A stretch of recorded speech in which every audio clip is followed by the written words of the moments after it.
kaka teri kaka funuanye kaka sigi nyoy wa rasuliki sallallahu alayhi wa sallam anya yini ala fe ala ka jin ka bo alislam furu amin woni sababi ayo yini ala kira fe sallallahu alayhi wa sallam ko ala kira ne ba yini fe ka fo alay leni e ka je ka ke bada e biya kono ala kira tege dama ko ala yo ke kaba nam ako ko fe ala kira ka fo alay nam neka alijine sangazo ni eka alijine sangazo ka ke nyo angrefe ko ala kira bulu ke ne flase me nyora ki ka sangazo ne tabel juro ala fi je ako ta bani ala kira iba fi ka alay ne fatura ne abawar sidiki ne kaburu ni e akaburu ka ke nyo angrefe je ala kira tege dama ko ala yo me kaba kra ala kira ba sallallahu alaihi wasallam ajenyo be la na abawar sidiki de jela dine bare la je ka kila ka je furu no nyala abawar sidiki de dirama de mamina before sangonondo je waya do mi nana e santan flano kabinde dirama no e Aisha ye Aisha me ni alama bangi no yayi ala kira bulu nam me Aisha me na kanu tume kira la ko sebe ko be kanu be kira la je o de kuni awal sidiki de o farala saya de o fara je wa madina misri kono ala kira ba da me yoro mina kini mulu fa awal sidiki da ba kerefe je c'est normal tuku me ola tuma amdale do ala fly be sabatira je kono ya je alkiyama taw siga manga ka ke hakliman yo wabo siriki kuma do soro aje no ngela je la je no direct ala kirai je ay kuma do soro ala kira bala sallallahu alaihi wasallam ka foko ni saiba ya fo ni kutubu ya minola ni yere ya minola ni ya mine karsala o baro ye sanga soro doni kono jango mi mora ala kira ka saiba yere neka siga manga ka yulo yo amina nda do dola na bismillahir rahmanir rahim anye ko damina ni daliba masa to e shuti gini kletigi nam na le te shuti ko na te duti je na wa salatu wassalamu ala rasulillahi muhammad ibn abdullah sallallahu alaihi wasallam o ko fe ka neme ni ala fe ka kishin neme ke dawe ro madika no e adulay di na qala abu bakr as-siddiq radiyallahu anhu akoni mena na ka bo abogari siriki yoro abogari siriki mingunye ala kirateri ana furu nyogo na baro nyogo na guno nyogo munu jera ka jalati mi magani madini na liqisatin ba'da ulama'i min ba'di kutubi al-hadith akoni ye hadisa munu mella kalilike ka bomma kuma bawda ko doni ba kuma bado ko ku ya mele ka bodila o ya bor sirigi fana je nomi na zulumatu kamsin ko dibi duru be walaha sirajun kamsa o yele duru fana yi na awwaluha akwa folo hubbu dunya ako jiya kanudu zulmatun ako de dibi esami ngapo jiya kanu baka abana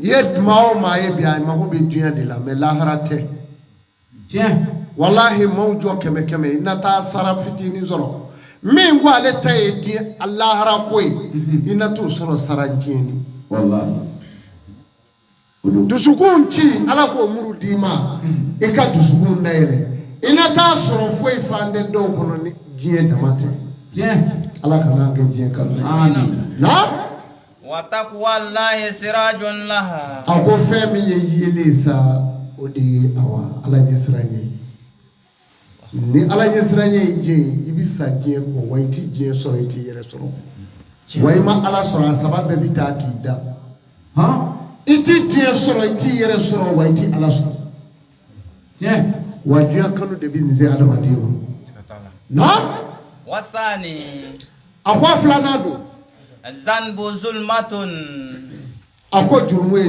dibi mninga gelew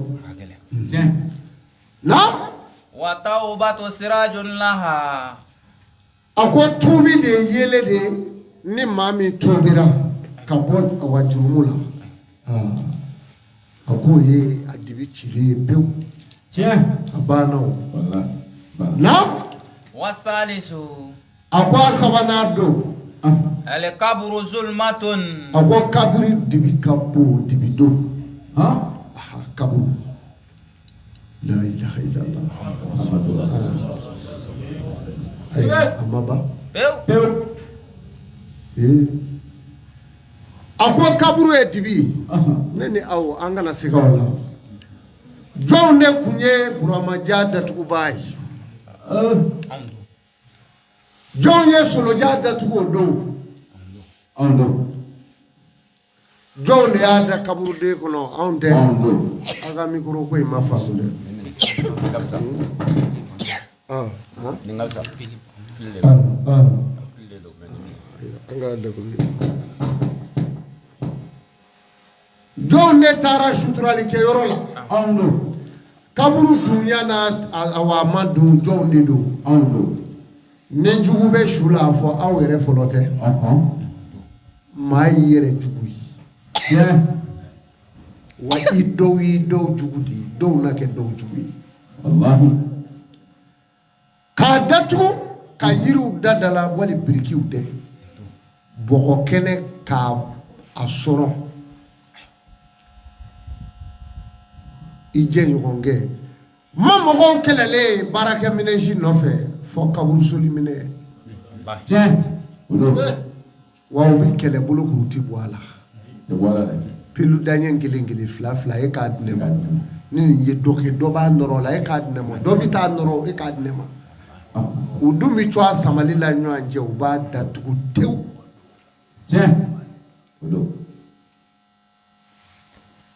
anta fe ka yemi ngode ni e musui ni nana domi kana ga celata amina unyere ke ka duni kono nga ataro fli musui nana domi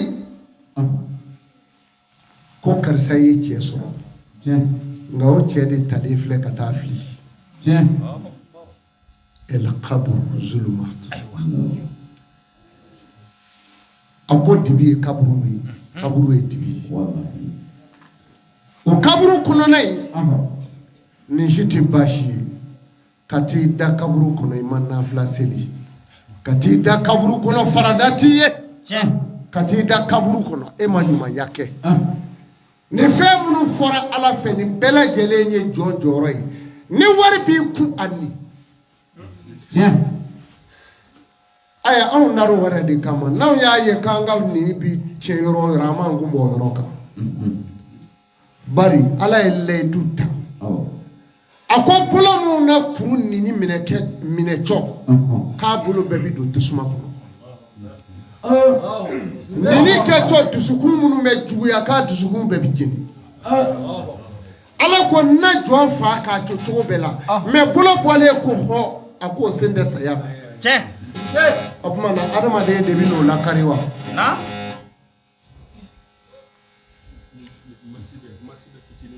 al-islamu na ala ni foka geleya ni ka selima mimbo folisere ya tuwala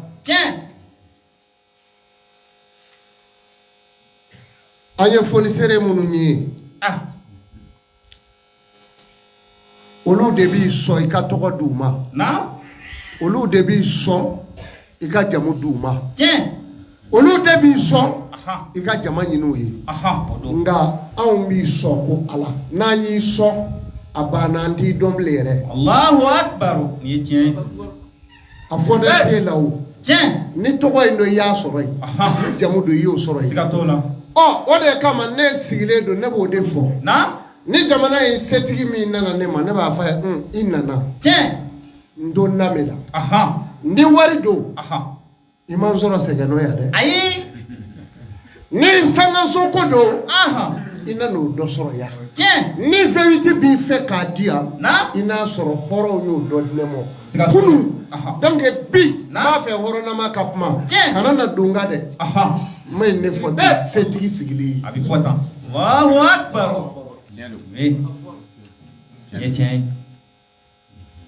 o kama setigi kelen o kelen n'i ye kuma cɛya ne da la hali n'i y'a sɔrɔ i ye bonya kɛ n ye dɔrɔmɛ 20 n b'i wele ka n'i sigi o tuma na e ka dɔrɔmɛ 20 in ji kun ye ne ka na de wa n'o don 20 in ta ala ta n b'a fɔ fo k'a ni tigɛ Allahu Akbar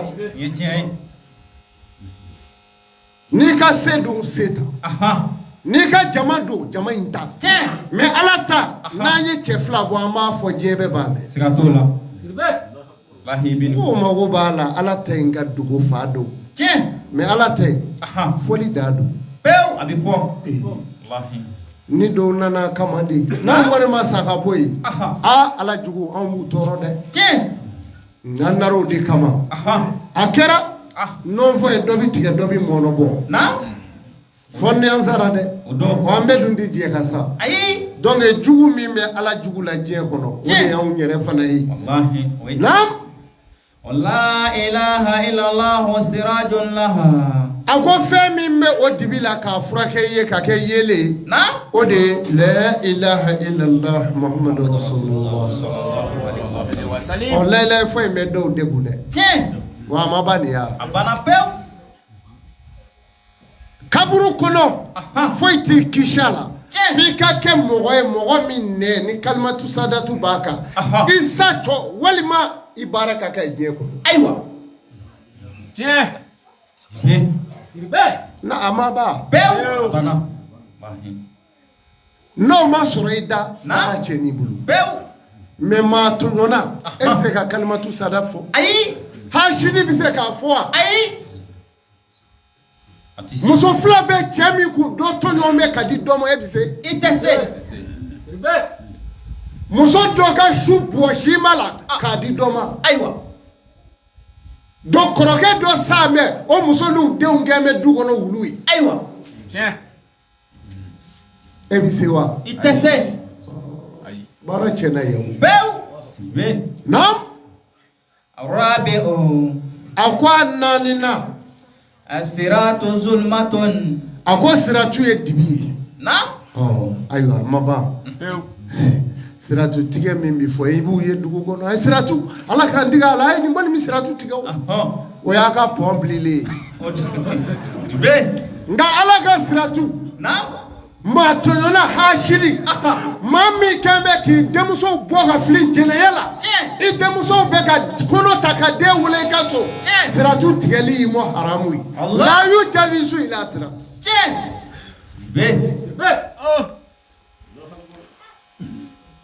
a banna o mais denni caman tɛ ɲamagaden bɔnbɔnba kɔ la a ma ban mais nin bɛɛ fa jigi bɛ siratu kan wala a ba e n'a ka jan bɔgɔbɔgɔ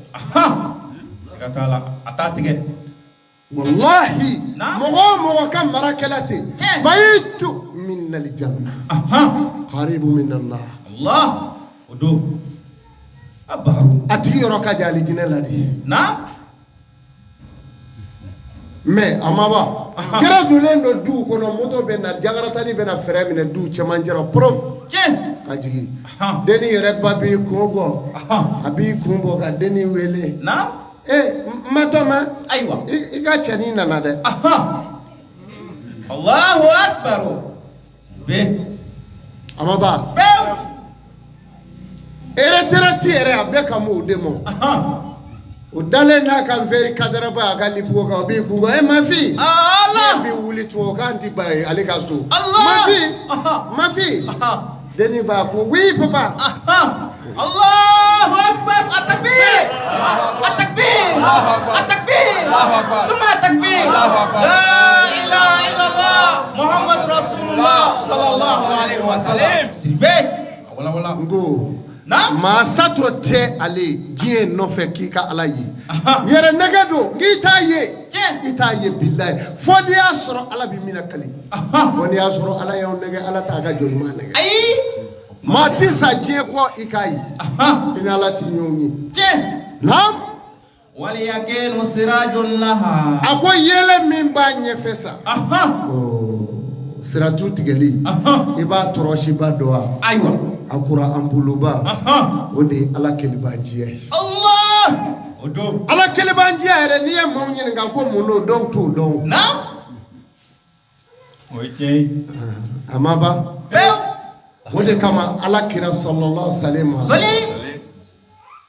Kulu dobe uba fo gairi hirai. Gairi hirai. Na? Weye kulu belebele doyi. Ujajira na kwibi ya no asheko ngo nye kuli ndogo me asro kitabu dobe mika ko defle na ngo nyebe kuli no la ya aywa ako Khadijatul Kubra aywa akumi bashijala bo ngo bashijala apo de bo na ka daku aywa ka ke alakira baku alakira mi nabi doani fiye kala che lahara alakira mi doani tasuma che alakira mi nabi doani meleke perenga uje lahara do ka kumi bashijala ne ka ku ka kira blasira abita kulina kuwena abita muna ki mago maula ki sontige ka ti mado alala khali watu Allahu Akbar indo baharu me kene peka yele ku eni ala bi nyanyi mi ala ne be jama je ala be jama belawa atabela ala bi jama bela jango onga bi jama atala ala bi ta sura jeme fo oro la ala bi sura ndama chemwa ala bi sura blomi oro la wa aya atede ani yengaja baharu utumana na idege dosoro seliki mi dosoro ikalle duta ala na mi salatu shewa binani kika kiraka iya drometa min ya moke kamalo yani akaba kira neme ngungula wa moriya bana pew baharu dindo nini ye morke kene nini ye keye bara bi bulu abi famu alislamew na kelibantia nye ambado yala aywa keliya kele ka fadula leri be abi seljimine la aywa leri be akumilenge medo bogono hali demi mana kana ke hali demi sa me kle kola aywa itaga salam alaykum mado unse abe sojulai sojula unse o e keliya fai Allah Allahu Akbar woni ala kelibanjiya ti kilinyi utakele ni yo sega dron na che ya faye ko mina fitini dota siribe Allahu Akbar nino no fara ale dron ale ba ka seliji mine damine abo kalo peke ka seli chenya ati seli ala ibli Allahu Akbar at-takbir at-takbir at-takbir summa at-takbir la ilaha illallah Muhammad Rasulullah sallallahu alaihi wasallam siribe wadugo yale we bew wani ka cheka dugo yara kwaye musowereta wa ibe tasuma ko Allahu Akbar muso iye che toro kwaye muso dota ibe tasuma ko Allahu Akbar ala kira de afa ibi muso yayo muso nani kira kapmai ngona tumeseli mo na kunya da sabamo anguma nyine ala fe akenani Allahu Akbar muso chama furu e furu dususuma dai na ododa muso chama furu e furu dususuma dai aywa amaba pew ala kira de afo dudo kono niye wuro gwa muso la ka ba bara jiri mode na mengali alala Aïwa. Ni ma kɛ cɛ ye Naam. I na nin jɔ du kɔnɔ komi su b'a du kɔnɔ Ye tiɲɛ ye. N'i ko salamu alaikum Aïwa. dɔw b'a fɔ n se o bi don ni filen u fɛ so Siribe. ka t'u sigi yen Nin don dɛ. wa n'a den min bɛ bɛn hali n'o bɛ nin cogo rɔ o nisɔndiyalen ko ba nana a bi kɔngɔ in sigi o kun Aïwa. Ala t'a dɔn a ye min kɛ. Siribe. Amaba Pewu. Baharu. ba nana den min ka nisɔndiya k'a fa nana Tiɲɛ. a b'o sama don soju la fara ka tɛgɛ da o ɲɛ kan ko mun nana Allahu Akbar. nin ye ala kiribajiya ye Ayi. a ti bɔ da fɛ o don bilen seliji jagoya minɛ dɔrɔn ka taa misɔrɔ foni k'o siri n dala kɛ k'i jɔ golo rɔ n'a ko Alahu Akibaru a banna koyi Tiɲɛ. a b'i tufa k'i jɔ seli golo kɔnɔ Aïwa. k'a fɔ nin cɛ in sɔnna ka nin kɛ ne ye. Allah. nin de y'a ka selisona ye Tiɲɛ. n'a y'o fɔ a b'i jɔ ka bolo da a da kɔrɔ ala kana ji to nɔnɔ la fo n'i y'a sɔrɔ ne ni n denw ma segin a ye ala k'a don yan ala k'a bɔ yan ala ka wari in ba moto yɛrɛ k'a fɔ a ye Allahu Akbar. At-takbir. At-takbir. At-takbir. Suma at-takbir. La ilaha illallah. Muhammadu Rasulullah sallallahu alaihi wasallam. Ya Baharu. Wala. an baw nin b'a la koyi Tiɲɛ. Bala. nin b'a la dɛ ni a fɔra ko ye cɛ sɔrɔ dɔrɔn a b'i bolo fila da k'u ka furu don tuguni e tun tɛ k'a danga k'a ka sa wa o ye I ka diɲɛ yɛrɛ de bannen ye n'ala min kunna jasa I bɛ t'i mɛrɛ dɔ kɛrɛ la sa ala kama o kama kun n'a ye ala kira ye fɛn o fɛn fɔ diinɛ la maa o maa y'a kɔniya ni ala ti bɛn a la a y'a janto nin na naam Ale kamisu. a ko a duurunan Al-akhiratu zulmatun. a ko lahara dibi ka bɔ ka tɛmɛ sannibi kan Allah. lahara dibi ka bɔ ka tɛmɛ sannibi kan ka tɛmɛ kalo tile 27 su kan Naam. Allahu Akbar. ni kalo sera tile 27 komi kalo dɔw bɛ yen o bɛ na jɛrɔ ka sa jɛrɔ Tiɲɛ. i mana bɔ kɛnɛɲɛ la cogo o cogo I b'i yeli kɛ nka kalo dɔw fana b'i jɔ dibi la ka sa dibi rɔ Naam. o dibi ka jugu kalo dɔw ye Allahu Akbar. nin fana bɛ kow la o Baharu. nka an ma maaw b'o kun fɛ o ti nin si ye Siga t'a la. n'o tɛ ne bɛ bɔ ka n jɔ Naam. dolo dɔw bɛ yen ne b'a ɲini Tiɲɛ. ni ye n jɔ nin kɛnɛ in kan yan n bɛ ɲɔ n bɛ dolo in ye Naam. mɛ n bɛ munumunu tu in kɔnɔ n bɛ taa a dabɔ a kama Tiɲɛ. fo siraba bilen da la I bɛ t'i jɔ k'a dolo ɲini ka dɛsɛ I t'a ye yɔrɔ wɛrɛ Ayi. mɛ n'i taar'i jɔ yɔrɔ dɔrɔn I b'a ye I b'a ye. kɛnɛ wɛrɛ bɛ yan fɛ n'i taar'i jɔ I bɛ dolo in ye Tiɲɛ. wa filɛ o tuma yɔrɔ minnu bɛ kɛ duguba ye yɔrɔ minnu ni ko wɛrɛw b'a la Naam. olu kow bɛ sidɔn nin cogo la Allahu Akbar. amaba A banna pewu. Baharu. dugu bɛ jɔ taamasiyɛn kɔ wa Ayi. dugu caman bɛ sigi a b'a si bɛɛ kɛ a ti bɔ a nɔ Tiɲɛ. hali sugu fiyɛ a ti ɲɛ a bolo Ye tiɲɛ ye. mɛ n ko k'an bɛ kow la Kamula. k'an bɛ kow la dolo olu dɔw bɛ yen guloma b'a la tan Naam. seyira dolo ani ɛlijawari guloma b'a dɔw la tan n'an guloma bɛnn'i ka so ma Tiɲɛ. I b'i si bɛɛ kɛ masa dɔ bɛ bɔ yen dɔ wɛrɛ bɛ na dɔ bɛ bɔ yen dɔ wɛrɛ bɛ na Allahu Akbar. o de kama Naam. anw ka du filɛ kuma ye su ye Tiɲɛ. O ye tiɲɛ ye. k'a fɔ n bɛna sigiyɔrɔ di Seku Amadu ma ne bɛ t'o filɛ su fɛ de Ayiwa. ne tɛ t'o filɛ tile fɛ dɛ Tiɲɛ. ni n taara filɛ ni n ko n sɔnna Naam. a bila I kɔnɔ dɔrɔn min ye n sɔn n y'o de ye Tiɲɛ. Nin don. ko in bɛ nin cogo la Naam. nka du dɔw sigi mɛ o kɔdɔw m'a dolo in ma hali u tɛ fankelen I ni si kɛ denwolo la Tiɲɛ. tɔgɔ ti da I ka so Ayi. a y'a janto nin kumaw la kuma dun ti kunfɛ kuma ye Tiɲɛ. naam Wal amalu salihu sirajun laha. a ko siraju min bɛ lahara Naam. lahara sa a ko dibi min bɛ a yelen a ko ti fɛn wɛrɛ ye koyi Naam. a ko baara ɲuman kɛ O don. Allahu Akbar. ɲumankɛlaw a ye dɔ fara a kan Tiɲɛ. a ye dɔ fara ɲumanya kan Naam. ne kɔni ne t'a dɔn ɲumanya tigi a ka dɔgɔ ne b'o dɔn dɛ A ka dɔgɔ. ni ne ni fo tabi do ko no ga jamana do bi ne wele shego e bi kuma do fa ba ne beliba ne ko an hakile la sungalo la amusaka ku beta to e ka so e ka kla doni bawla ne ko ngo subhanallah kabi ala yenda sugaro boro tamanyo zoro ngasu ayi o make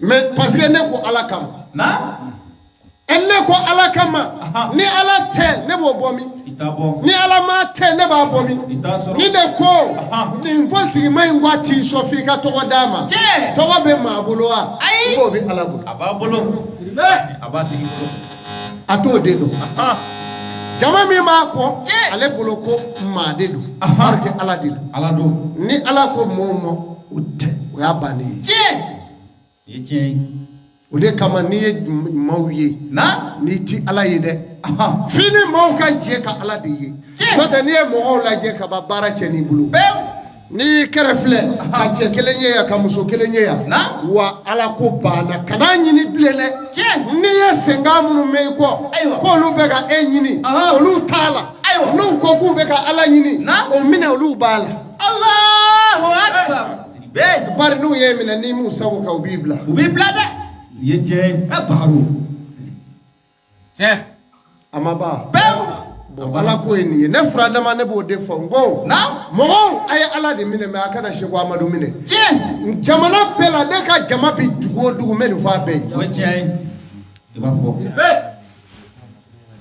ame bango ka ufo adinyi na uko globala dona ka puseri jo sangulo la na yere ka dugude no fe kati ta ka kulungulo ko mungara ko ne ma soro ka mulo ma shego amadu la ko Allah wallahi akara ibangira mun tege na olu dew ne bi kanifo aywa ala iniche ala en braji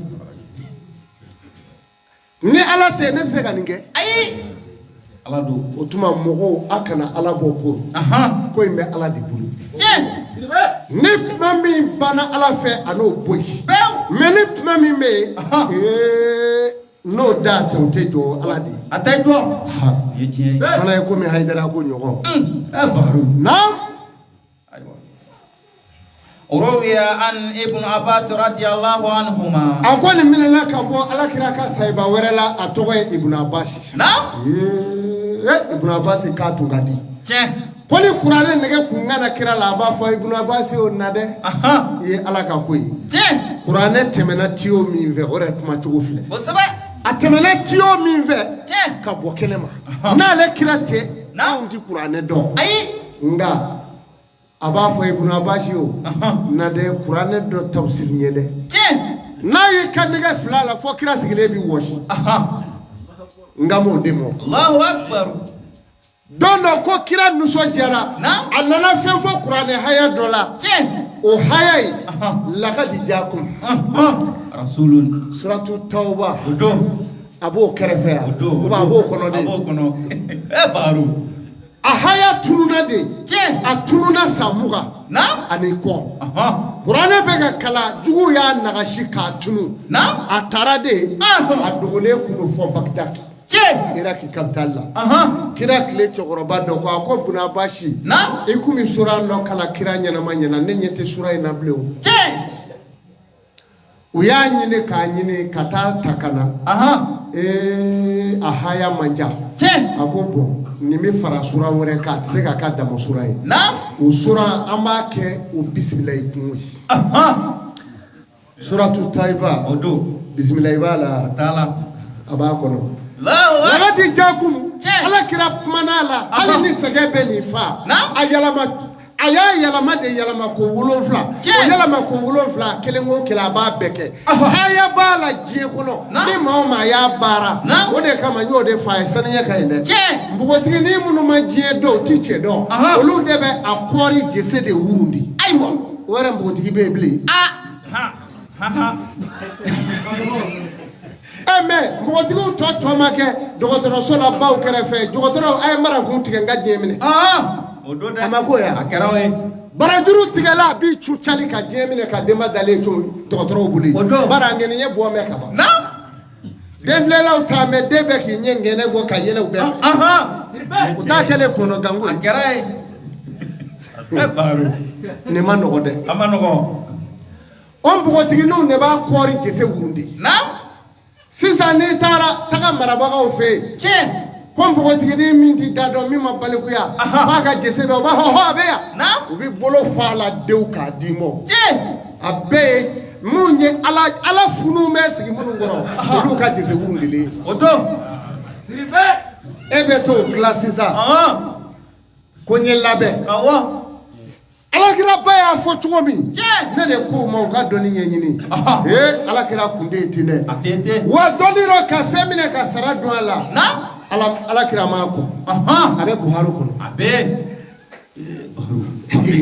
a ye kɔnɔ a bɛ n'a mɛn o jɔn de ko dɔnni ko tiɲɛ tɛ alakira bɛna k'ale min na don a la sisan n'i y'a wuli diɲɛ dugukolo bɛɛ ni mɔgɔ y'a wuli hasidiya de bɛ se k'a wuli dɛ n tɛ kira fɛ n tɛ imam maliki fɛ o hasidi de bɛ se k'a wuli n'o tɛ kira ye min fɔ min n'o de fɔ sisan a ko saga awa ka mɔgɔ ninnu taara taama la n'o ye kira yɛrɛ ka maa dɔw ye a bɛ buhari kɔnɔ n'i ma sɔn a bɛ bɔ k'a yira i la n'a haya yera wa an ni malo fɔ k'i sa o bɛ kɛ ye tiɲɛ ye baharu an ka kira bɛ kunna wolo de don o don ko kini fɛn ye dɔw kin wɛrɛ da la u nalen bɛ ka kuma la kali kira ye tan a ko kini fɛn ye dɔw kin a kɛra sa ye wa wali bundani wali kɔsɔn a k'u sera aw ma ko daliju b'an bolo wa kira ne ye naji tutu a la ni e tɔgɔ barikama ye k'a salo ni e tɔgɔ barikama ye ala k'a kɛ tan k'a wulila k'i jɔ k'u ko k'a bɔ a taara Allahu Akbar a k'u taatɔ nisɔndiya kojugu k'u ye mudukali caman naamɔ kira ko a ye ɲin da di yan Allahu Akbar atakbir atakbir atakbir atakbir suma atakbir la ilaha illallah Muhammadur Rasulullah sallallahu alaihi wasallam diɲɛ labana foyi tɛna sɔrɔ kɛ ka tɛmɛ ni mɔgɔ min ye dɔnni sɛbɛkɔrɔ kɛ o de ta ye diɲɛ mais e bɛ buluba ye n'i t'a sɔrɔ dɔn sigi mɔrɔ anw ka cɛ dɔ ni kɔlɔsi t'a kan na i b'a sɔrɔ a bunsi bɛ nɔngɔngɛri bɔ ayiwa nin ye tiɲɛ ye dɛ e bɛ butiki ba ye n'i y'a sɔrɔ ni maa seliman dɔ sigi a da la i b'a sɔrɔ a bunsi bɛ nin bɔ diɲɛ laban hɛrɛ bɛɛ ma kɛ silamɛya ta ye a kɛra ta ye wa n'i ko dɔnni hɛrɛ hafilɛli kɛ ayiwa haramu na ayiwa ka baara kɛ maa ye k'o wari minɛ o ye haramu ye i tɛ wuli ka bɔ yan kira ala kira ko tɛ ko a ye na ni ɲi yɔrɔ ye ala n ko buhari de y'a fɔ a y'a fɔ a b'a kɔnɔ o yɛrɛ b'u disi gasi ni kitabu min ye wulibali don nin don an t'an kun fɛ koyi ayi a t'aw kun fɛ buhari wala halala ka daji tu ni kira tɔgɔ ye anw yɛrɛ bɛ nin minɛ yan ni kira bɛ yen sallallahu alaihi wa sallam an bɛ taa k'a ɲi yɔrɔ d'a ma siga t'o la a bɛ di dɛrɛ n'an bɛ taa di a bɛ di ni kira mɛ k'an tile bɛnna kira tile ma walahi u kun bɛna cɛw dɔn o ye tiɲɛ ye cɛw kun bɛna sɔrɔ yan mun bɛna doni u kun ya ka sira minɛ fɔ magasin nɛgɛ la fɔlɔ dɔw b'o kɛ dɔw y'a kɛ ne yɛrɛ terikɛ dɔ y'a kɛ o kɔni ma se maga ayiwa nka a y'a ŋɛniɲɛ siri a y'a siri a nana jɔ ne ma a ko seko i bɛ dugawu kɛ n ye ayiwa ala jati kama n bɛ taa maga n ko magandalaw nana koyi a ko ne bɛ taa ni n ka denbaya n ko den joli b'i bolo a ko den saba ayiwa n ko muso don a ko muso ye kelen ye a ko fali bɛ n bolo wotoro bɛ n bolo ayiwa n'i b'u bila fali kɔnɔ a wotoro kɔnɔ a ko kosɛbɛ n ko i bɛ taa mɛ a kɛ ala kama ni fɔli dan ne mɔ yan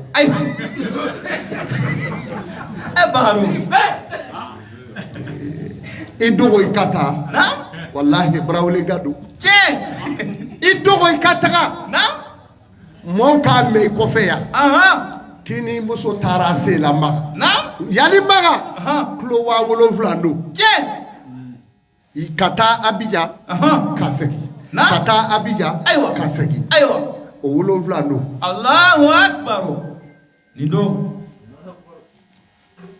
n ko kuma na ni sera ka taa i bɛ alijinɛ kɔnɔ siga t'a la ni ma se ka taa ayiwa n'i ye nɔ bɔ na i bɛ alijinɛ kɔnɔ Allahu akbar ala t'a ka jɔ tɔɲɔ ala ko ka nɔgɔ Tiɲɛ. jɔ de dusukun man ɲi Ahan. n'o tɛ bilahi ala ko ka nɔgɔ nin ye tiɲɛ ye nka dusukun dilara de k'a karakasi kɛ sitana ye tiɲɛ nin don a b'a tile sitana bi n gɔri n'a ye a b'a tile a bi n gɔri na a bɔra yen a sera Niger fali sara a bolo yen Allahu akbar nin ye tiɲɛ ye fali sara yen tiɲɛ ni fali naani kun b'a bolo Ahan. ale bɛ dɔ ka muso bi dɔ ka den bɛ dɔ kan tiɲɛ a tun bɛ taa ten de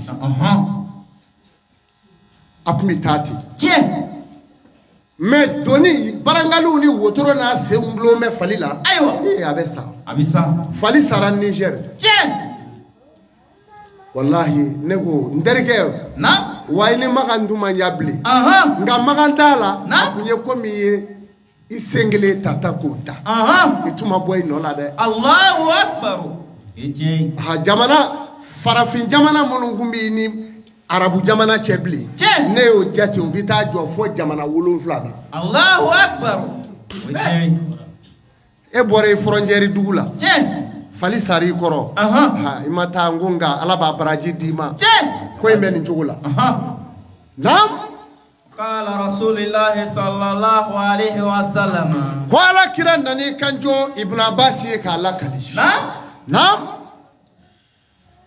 jalasa yawmul jumu'a fi zilli ka'aba ko ma ashabihi ko don dɔ ko ala kira sigi mɛ k'a kɛra jumadon fɛ tiɲɛ ko a n'a ka sayibaw don Ahan. wa k'u kun bɛ alikama sumaro tiɲɛ i y'a ye sisan Ahan. a ye baro in lamɛn ayiwa ala kira Na. ko don dɔ juma k'a n'a ka sayibaw tiɲɛ k'u kun bɛ alikama sumaro ayiwa naam fakala a ko kira nani kanjo a ka sayibaw sigilen ma wallazi nafsi biyadihi a ko min kali ni masa ye ne kira ni n'aw ni bɛ masa min bolo ana ukhbirukum bi ashratin min ummati a ko n t'a kumaruya ni jamakulu 10 ye ka bɔ ne kira mandenw yɛrɛw la la yanzuru Allahu ilayhim bi rahmatihi a ko yawm al-qiyamah a ko ala t'o jamakulu 10 kelen filɛ n'a ka hinɛ n ye na alikiyama don aha illa an yatubu ko fɔ n'a jamakulu 10 ye jogo min b'u la fɔ n'o tuubira yanni saya cɛ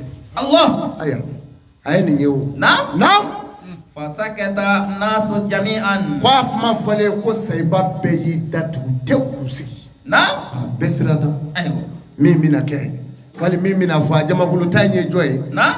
ala ka ciba kana n'a bolo sin sigilen na ayiwa naam fakala ibn abbas ya rasulallah ibn abbas nani ka don a ko ya ala ka nabi ɲuman fadaw kan na fidauka ummi wa abi min haula'i a ko n ye n kuma bɔ ni n fa ni n ba ye ayiwa jamakulu 10 ye jumɛn ye kiraw fɔ an ɲɛna dɛ na naam fakala rasulillahi sallallahu alaihi wasallam ala ka ciden ko nɛmɛ ni kisi b'a ye awwaluhum a ko a jamakulu fɔlɔfɔlɔ imamu zalimi a ko ɲɛma tɔɲɔlikɛla Allahu akbar maruf baara banna yan bew la ilaha illallah a ko ɲɛmɔgɔ tɔɲɔlikɛla na a ko y'a jamakulu fɔlɔfɔlɔ ye tiɲɛ mɔgɔ o mɔgɔ kɛra ɲɛmɔgɔ y'i kɔmɔ tɔɲɔ ayiwa ala t'i filɛ n'a ka hinɛ filɛ alikiyama ka ni jigi d'a kan ayi takɛ ala na mɔgɔ o mɔgɔ tiɲɛ ko mɔgɔ dɔw bɛ ka mara kɔnɔ wali u bɛ kɔfɛ ɲɛmɔgɔ o ɲɛmɔgɔ a daminɛ du kɔnɔ dutigi k'a daminɛ fo ka bɔ ka se dugu mɛri dɛbitew ka se faama sugu o sugu mɔgɔ minnu b'i ka mara kɔnɔ n'i ka tɔɲɔ sera a kelen ma ala ko k'a t'i filɛ n'a ka hinɛ filɛ alikiyama seli t'a ɲɛ hiji t'a ɲɛ hali n'i ye min kɛ ala bɛna se k'i da don a la o na لأن الإمام الظالم باي على أقرب الدنيا ala ko ale ye ɲɛmɔgɔ tɔɲɔlikɛla danga نعم ko a y'o danga ka se yɔrɔ la bari k'o ka diɲɛ falela lahara la ka ban الله أكبر يجي أبارو ala k'an ka hɛrɛ min sɔrɔ lahara Tiɲɛ. k'a y'o sɔrɔ diɲɛ la k'a tɛ foyi sɔrɔ bilen الله naam الثاني a ko a jamakulu filanan walidul aqu walidayhi ako dangaden min kɛra dangaden ya fa n'a ba cɛ nin ye hakili jigi musomanin dɔ la bi tile in na Allah a bɛ kasi fa bi funya baba a kɛ ala kama baba ne bɔ fili kɔnɔ baba ne bɔ fili kɔnɔ ne ba de ye n don fili kɔnɔ n k'i ba y'i don a ko n ba de ye n don Allah a ko ne ba ni fa ti ɲɔgɔn fɛ bilen mais ne mɔna fan wɛrɛ fɛ ne fa ka bolorɔ kɔrɔ mais ne bɔra yen ka na n ba fɛ min kɛ ne ba ye n bloqué wa ne ba t'a fɛ k'a mɛn n tulo la hali n ye n fa wele téléphone na a ko ne dun fa ka di n ye dɛ karamɔgɔ ne fa ka di n ye koyi ne ye nin fɔ a bɛ ɲɛji jɔ ji k'a disi rɔ a ko ne fa ka di n ye karamɔgɔ ne sugora n sugora de n ye tɔnkɔnɔ jɛman n y'a musoman ye n y'o ye n sugora fɛn wɛrɛ la a ye kuma in ɲɛfɔ k'a ɲɛfɔ ne ba ko naamu n ko sisan i b'i da don kuma in na i ni dangadenya de ka surun Allahu akbar tɔnkɔnɔ ye kɔnɔ barika bannen de ye hala marabaga i b'i ta sɔrɔ a la Allahu akbar tɔnkɔnɔ b'o den cɛn n'a rɔ kaba i ka ko banna barika tɛ yen dugu jɛ o jɛ kɔnɔ min bɛ wuli ka na jɔ a balobaga ka da la k'a kama fifa ne ye tɔnkɔnɔba e y'u fa du in ci ne denw ka ɲaga a kana kɛ foyi ye yan b'u sen nɔ dɛbɛlama in kɛ ka maaw sen nɔ datugu n'o kɛra du hɛrɛ bi ta kɛnɛya bi ta Allahu akbar a tɔnkɔnɔ marala kɔrɔ dɔ b'an kɛrɛfɛ yan ayiwa o taara wajuli kɛlɛ ka dugu jɛra o taara tɔnkɔnɔ kɛ k'a fa fo ka karitɔn fa sogo la Allahu akbar u b'a bi kɛ tan o tɔnkɔnɔ dangalen don ala y'a danga barika ni kelen o de b'a la o ye barika jumɛn ye ko ni tɔnkɔnɔ cɛ wulila tɔnkɔnɔ muso nɔfɛ k'a bɛ t'i bugu a ɲɛ ayiwa ni tiɲɛ o de kama ala ye barika don a la hali sa tɛ se k'a den minɛ tɔnkɔnɔ den sɛgɛ tɛ se k'a ta a tɛ ku sɛgɛ la n'i y'i bila ni tɔnkɔnɔba y'i sɔrɔ n'a wulil'i kɔ sɛgɛ b'i dafalen sɛgɛ b'i kɔfilɛ yɔrɔ la a b'a kɔ o bɛ gbɛngbɛrɛnin kɔnɔba dɛ a b'a minɛ bolo sɔrɔ o la dɛ o barikanin donna a la o barika in donna a la ten n ye cɛ bonya o donna a la nka n ka adamaden musoman dɔw bɛ yen cɛ ti su sɔrɔ o la f'i ka wari d'a ma Allahu akbar bawo balo nana a ka kan na ayiwa nin don cɛ ti su sɔrɔ a la fo kɛnɛmamɔgɔw ka li kari k'a mɛn amaba ɔ den bɛ yen bilen wa ayi ci la a banna o pewu bi jo ni denw ni fɛnw bange bila minnu kamalenkɔrɔ bi ɲɛ bɔ musoya fɛ u b'o fa bila la f'u bɛ kule kungo kelen fɛ o b'o dama de wolo yi ala k'an kisi a ma naam فلا يقبل الله حسناته ولو اتك ألف ركبة في كل يوم من ولد إسماعيل ako dangaden min n'a kɛra dangaden ye fa ni ba cɛ ko hali n'a ye miliyari sɔrɔ a ka jɔ ba kelen ka hɔrɔnya don o don kabi nabi ɲuman sumahira denw na ala ko a ka ɲumanya ne jɛnna kɔ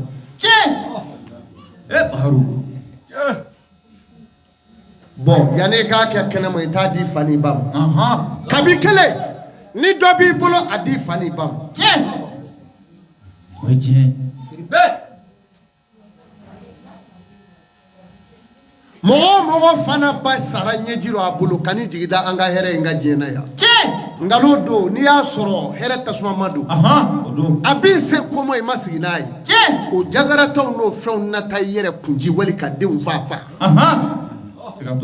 fa ni ba tun bɛ yen o e ma k'i to olu dɔn wa i y'a fɔ a ma nɔgɔ n ka wari bɛ na ban cɛkɔrɔba san 60 o birimɛ k'o bɛ sɛnɛ la fo ka taa se san 70 ma mais kamalenkɔrɔ falenw bɛ yen u bɛɛ bɛ k'u cɛlɛ du kɔnɔ ka taama ka balo bu a fɛ e ma se ka taa fɔ kungolotigɛlaw ma a ye n kunkolo filɛ a k'a tɛrɛmɛ a k'a tigɛ I bi taa di jomo I bi taa di boa mo a wari jomo e ma se ko ke aywa abana pero na asalisu akwa jamakulu sabana annamamu bayna rijali wan nisa'i akwa ma blanyona aywa chew ni nyoanje ani musu che iye furu joli sani dai na iye du joli nyami ni daro ne hui ene ma fo che ni ye bonu la ka ki badeni la aya fo da lave na ere dabara de ko ki mode fani ndem so ngana di ne modema na mode musoni do aya blakana onale kana fade kew karati baby datige deni la du kono ma tip ma faibli ndo deni kera du kono fo uye shuga ngalo dala na shuba be mi aywa ay shuba kile ngira na mi kabi ala je da ko koma kabi ala je da ko shuba aywa shuba be mi je du ko lo ka shuba kile nye jine moru nana shuba mine ke yakata ba shuba kile nye kene ka ayi soma uya ke ka ke shuba kile nye amu yede jine tigu uya ke ka ke shuba kile nye amakele iya ye polisi ubolo ayi aywa shuati ibe shuba do aywa ha shidi de shuba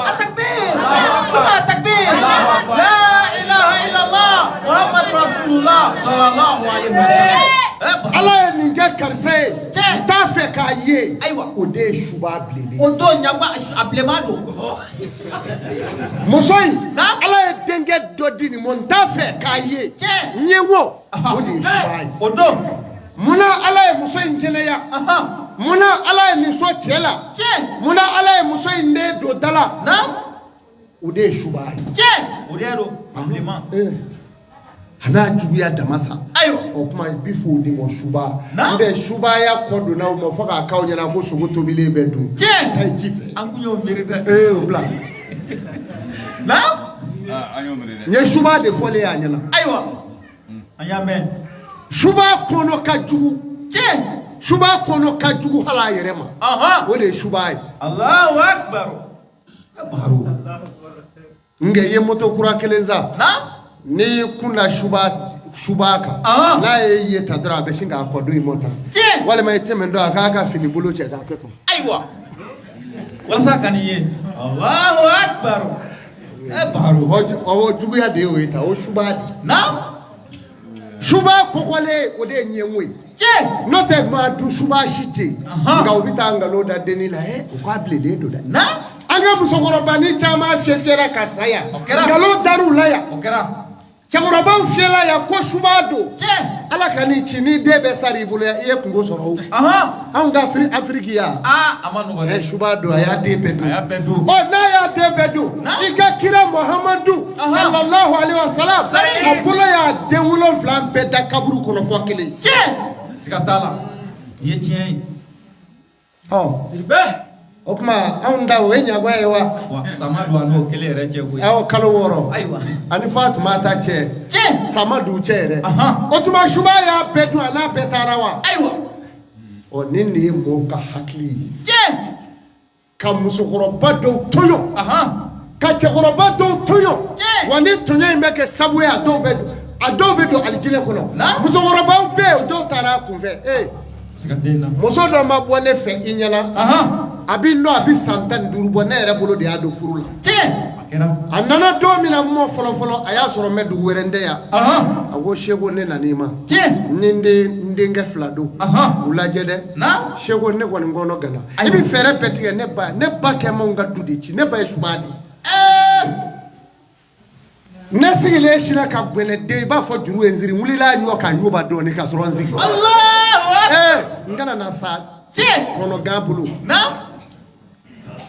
musogoro ba minyi doni na tunga daye ibangeliro na kadaye abi bula meki ifa obike ite bangi baro ko bula bi ko bula bi ko do ka ko nuna yo fanya na aywa olu be walanda jaw nu ya baro ko ta ma ngu keru ngoni ni walanda nyuma ko sebe gatena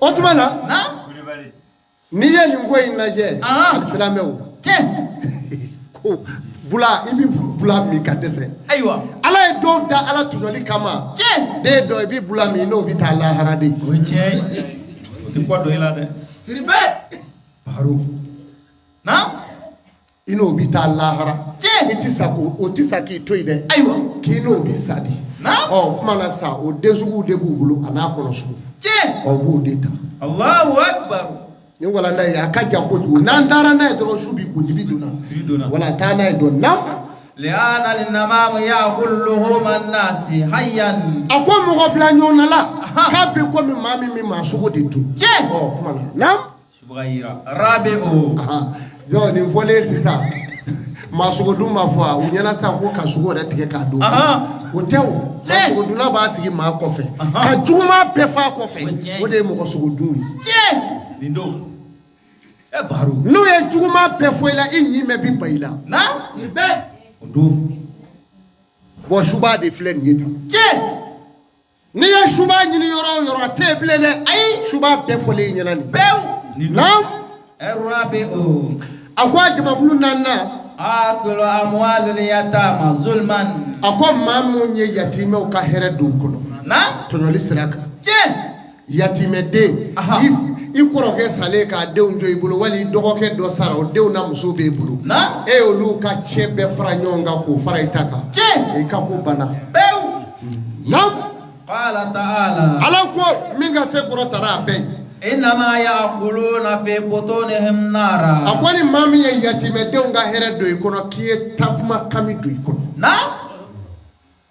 ay sanga zobi jobi ni koro ke sande ay o mana sakle dama ibeshi doge nyala male pew ka koro ke ka nanfulo be bajarde ka bedu yeche amaba bew na wasayaslawna sa'ira ala ko ale jenni la bew yeku na jenne wala uti chape jamana no ya wawde kemede na chedo sa me bo aka butiki tunabi amuso keme falato e yoro bebi o muso be ka fe juru shabi ka yere balo nga a chede butiki namine duba be chepu balo me muso geme go du kono bi hey tere de chemba wanga so Allahu akbar baro yeche amaba bew na al khamisu akwa jama hulu duruna shahadatu zuri ako shere jugu na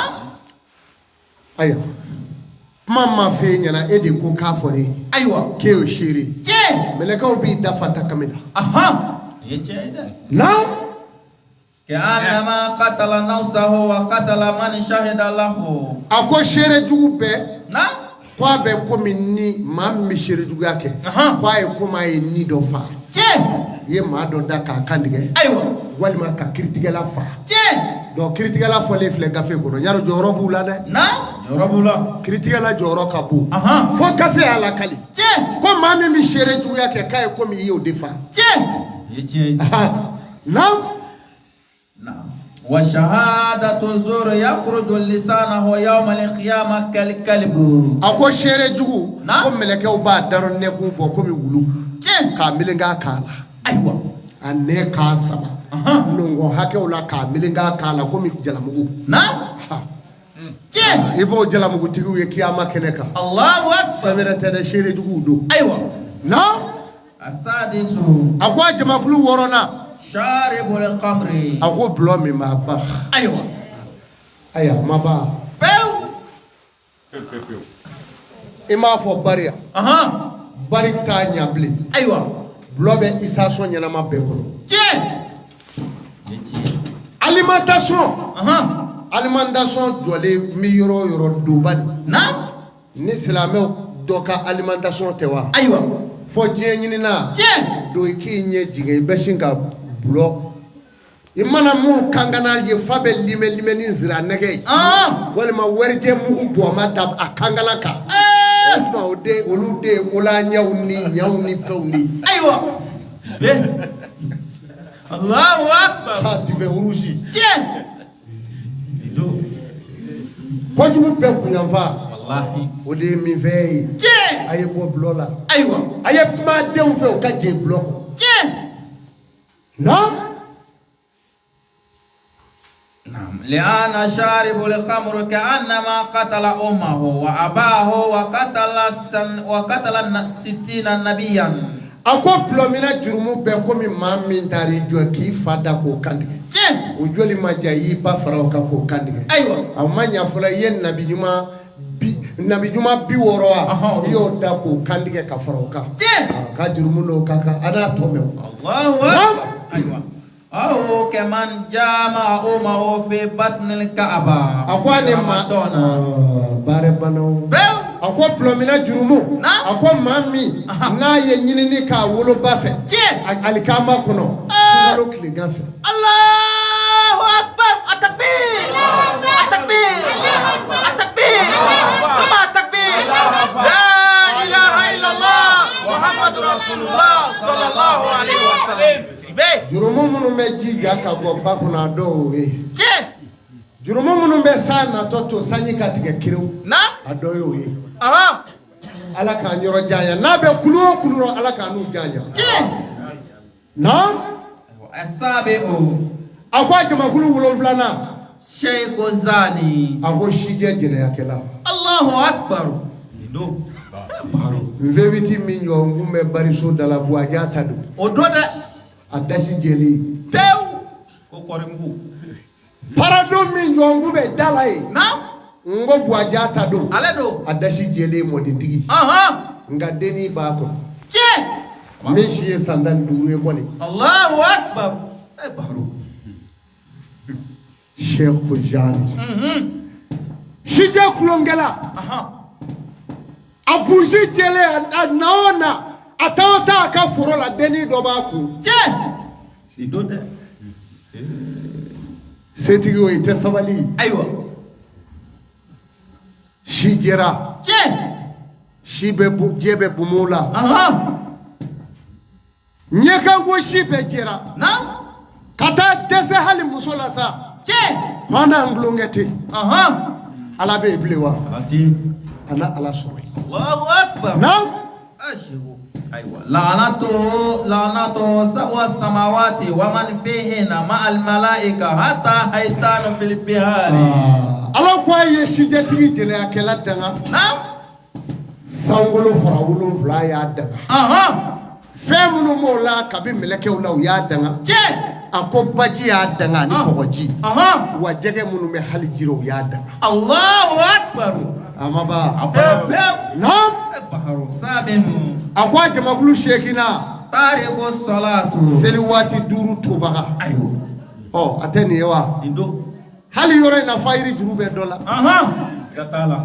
Utambi walo seli fanali la saraka ki moso ki sigi. Je. Asarade. Aha. Ne nyina na alati nyina. Na? Alimami ko we ika dugula ya mengi sunorade. Okerade. Ida nyaro wati sitana bike mo dafe fabi mo tamanafe.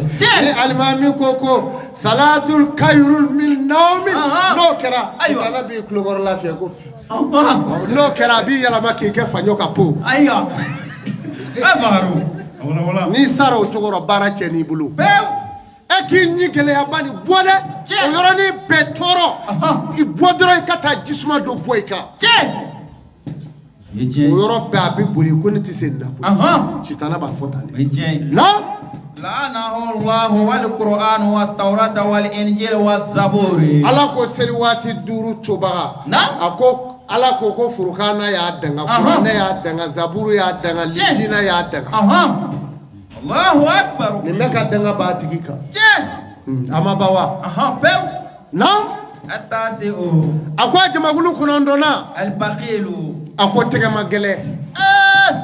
Anya faye ngwaga mausone. Ya fode. Kabanye namene hali dorome tama blane koroya. Amabla we. Al-Islam o. Baharu. Akeme ba. Oh, on pa albabi ko kodde baro ya. alimami b'a dɔn ayiwa alimami y'a ta bɔ a kala ka ban a ko ne baro ye yan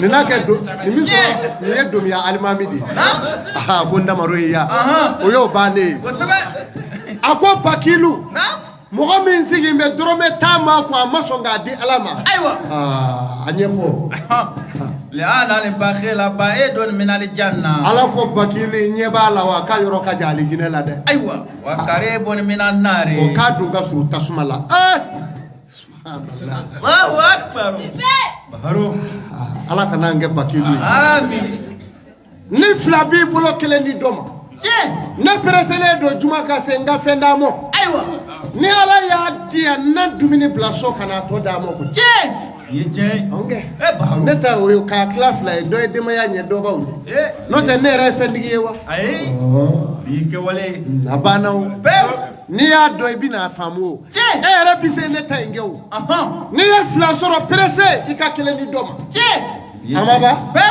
أبانا naamu بعيد من رحمة الله والصالحين a ko wa i ɲɛ bɛ Bakilu la k'a yɔrɔ ka jan Ala ka hinɛ la ɔ Bakilu sigi mɛ kɔlɔsi b'o bolo caw caw caw caw caw caw Ala i ti ne sɔn wa أيوة e ta bɛ dun de أتتونا e bɛ maa sɔn wa أي e bɛ juru kɛ ni Ala la wa أي e bɛ min sɔrɔ i kɔ k'i yɛrɛ Ala t'a di أتادي على تاتي به Ala ko ko Bakilu k'i ɲɛ b'a la k'a yɔrɔ ka jan Ala ka maa ɲumanw fana la فرطان ni kungo bɛ n'a ma نعم mɔgɔw b'a fɔ ne tigi Ala n ye na kɛ si la koyi Alakira Ala b'a fɔ Alakira juma a t'o dɔn أيوة Ala b'o kungo wolo a dala ye o tuma wari in dilan bɛɛ bɛ don yɔrɔ ye يدو naamu العاشر a ko a jamakulu 10 a dafara من قتل مؤمنا متعمدا فجزاؤه جهنم خالدا a فيها ko ni maa min y'i tugu ka mumini kelen fa silamɛ kelen نعم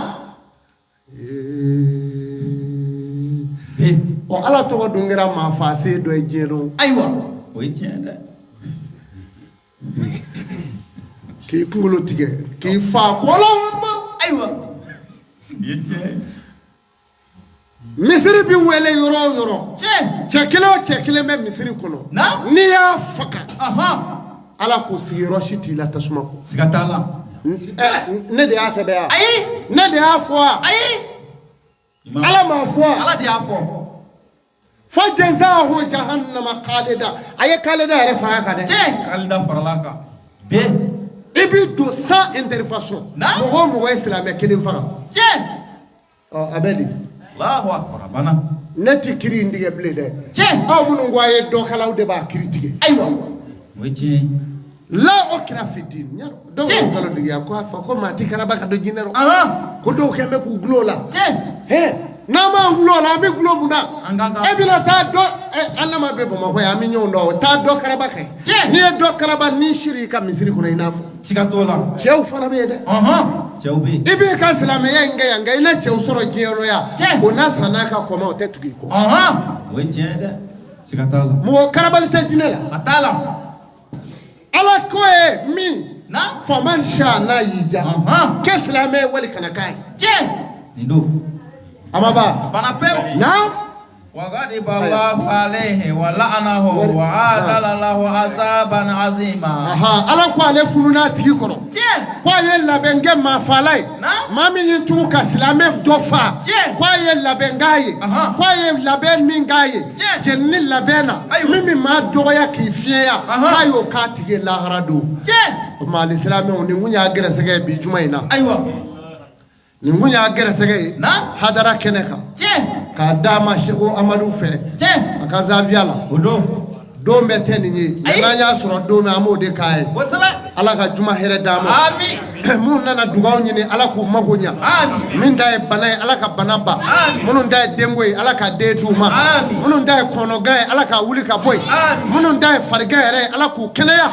minnu ta ye bɛnbaliya b'u ka du kɔnɔ Ala ka bɛn don Amin. minnu ta ye nafoloko dɛsɛ ye Ala ka garisɛgɛ d'u ma Amin. Ala min ye setigi ye fɛn bɛɛ b'ale bolo Amin. bari ale ko man kana yuridu lizata falillahi lizatu jami'an n'a bɛ fɛn o fɛn ɲini k'a y'a ɲini ni Ala fɛ a ko bari tɔyili lillahi rabbil izzati jami'an la ilaha illa huwa ilahil mashir a ko hɛrɛ cɛrilen caman tigi ye ni Ala ye n'o ko i ka fɛn ɲini a fɛ sa a digiw ni asitiji bila kun a ko a ye n wele a ko na gango a si ɲɛna ko a miirina ko a ka bana jugu a n'a ka sɛgɛn a ye n wele o la a ko n b'a jaabi ni maa min ban'o ma ka fɛn wɛrɛw wele k'u dama kɛsi kɔmaw ni yiriw la Ala ko sayadikul jahannama dakhirina Allahu akbar.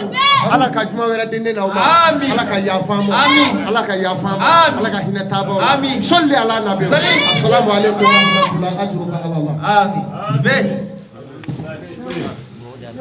awɔ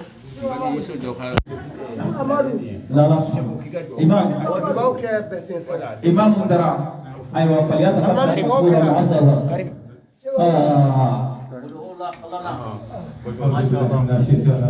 أيوة. بسم الله الرحمن الرحيم اللهم صل على محمد وعلى آل محمد وسلم الحمد لله رب العالمين الرحمن الرحيم مالك يوم الدين إياك نعبد وإياك نستعين اهدنا الصراط المستقيم صراط الذين أنعمت عليهم غير المغضوب عليهم ولا الضالين اللهم نسألك بأنك مالكي وسيدي ومولاي وسيدي ورجاي ورسول المرتضى سيدنا محمد صلى الله عليه وسلم أن تؤتينا حسنة في الدنيا وحسنة في الآخرة المسلمين وقنا عذاب النار وقنا عذاب النار برحمتك يا أرحم الراحمين اللهم اجعل حاجتنا لأمة سيدنا الأولين وآخرين محمد صلى الله عليه وسلم سبحان ربك رب العزة عما يصفون والسلام على المرسلين والحمد لله رب العالمين.